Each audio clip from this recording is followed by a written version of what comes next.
I'm Joseph Staten. I'm the director of cinematics. I'm basically in charge of making the movies, telling the story. I'm CJ Cowan.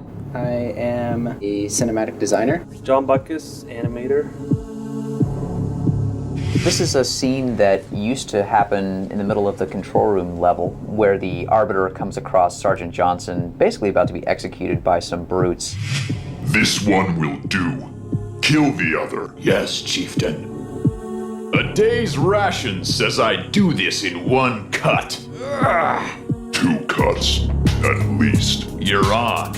This was going to be sort of our big, crazy fight scene that John and I cooked up, and John did most of the good choreography for it. And then we decided to simplify things. I don't know, what would you add to that, John? How do you mean simplify? By cutting it? Yeah, right. By saying, this is stupid. No, I think if you watch it, you'll see that there's just a ton of really great action, which I think ultimately decided one was really hard to animate given the time that we had. So it was a fight scene that we wanted the player to actually do himself. Run.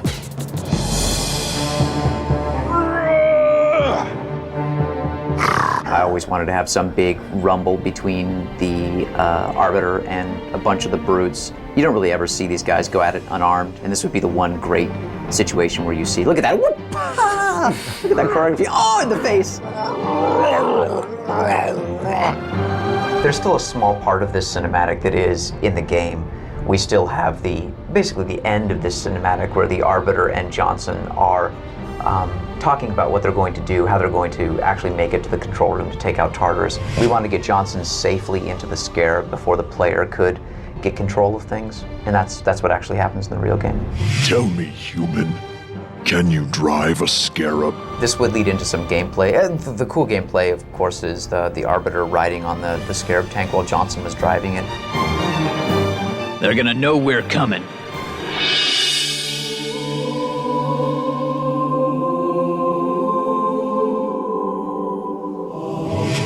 This is the scene that used to be called the mural scene, and you're about to see why. This is our big chance in the middle of the game to give the player a really clear understanding of the Covenant religion, explain how it's actually set up, what they believe in, and why. I think the original Videomatic that we're looking at, it probably gave the player too much information. I think we were trying to sell the Covenant side of the story a little bit too hard. What has happened? The prophets blame us for that braggart Regret's demise and decided to replace our best warriors with these imbeciles. But I think the cool thing, if you look at the real cinematic in the game, the one that evolved from this, we picked the most important things, which were the changing of the guard, the relationship, the uneasy relationship between the Spec Ops commander and the prophets, and then the sort of conniving way that the Prophet of Truth gets the player, the Arbiter, excited about going and completing his task. Those sort of 3 critical moments are still in the real cinematic, but they're done much more efficiently. This is kind of the very beginning of the realization that the Covenant is starting to fall apart, where the elites are kind of being ushered off to the side by the prophets, and the brutes are kind of coming in, and nobody really knows what's going on. The Spec Ops commander's like, I don't know why we're being kicked out. It was clear the elites could no longer guarantee our safety. But we have always been your protectors. These are trying times for all of us. We have this fantastic story arc that we're trying to get across, and we have all this backstory that we're trying to get across. And there comes a point where we look at the amount of time that we have left to finish this game, and we realize that we're just crazy. We're not going to be able to do all of this. And so we pick our battles with, what we can cut out. And essentially, we're not losing that much by the cinematic that replaces what you see here. How well do you know the Writ of Union? As well as I did the day I swore my oath. Recite the first canto.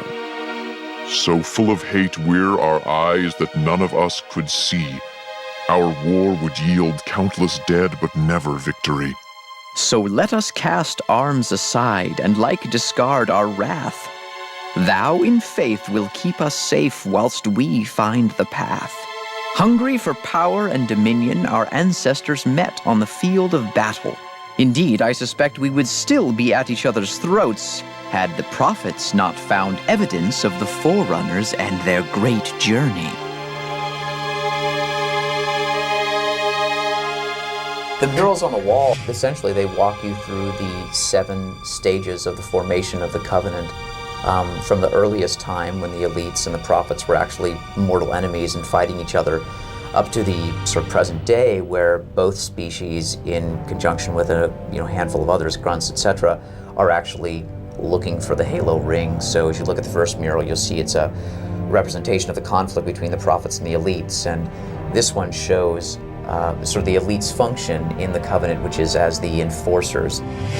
While some were short-sighted and chose to reject the promise of our union, all were eventually swayed by the knowledge that those who joined the Covenant would be welcome on our great journey.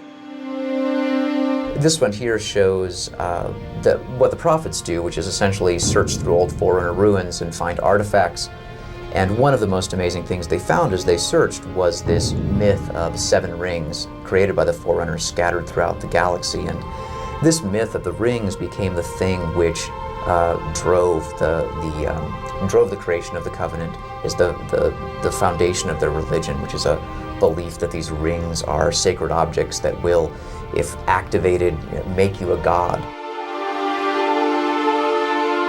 For an instant, our Lord's most splendid creation revealed its hidden power, a divine wind that would rush through the stars. I think that there's a great push in games these days to throw everything in first person and to essentially remove any letterbox cinematic time. I think a lot of people are moving in that direction. I think our job is to, as efficiently as possible, bracket in letterboxes those critical things the player has to know and tell them in a way that's epic and moving that you just can't always do in first person.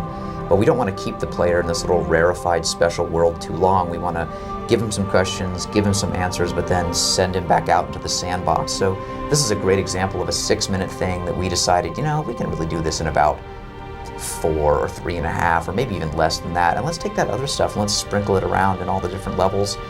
And I think ultimately the player not just appreciates that more, but it makes it a richer game experience.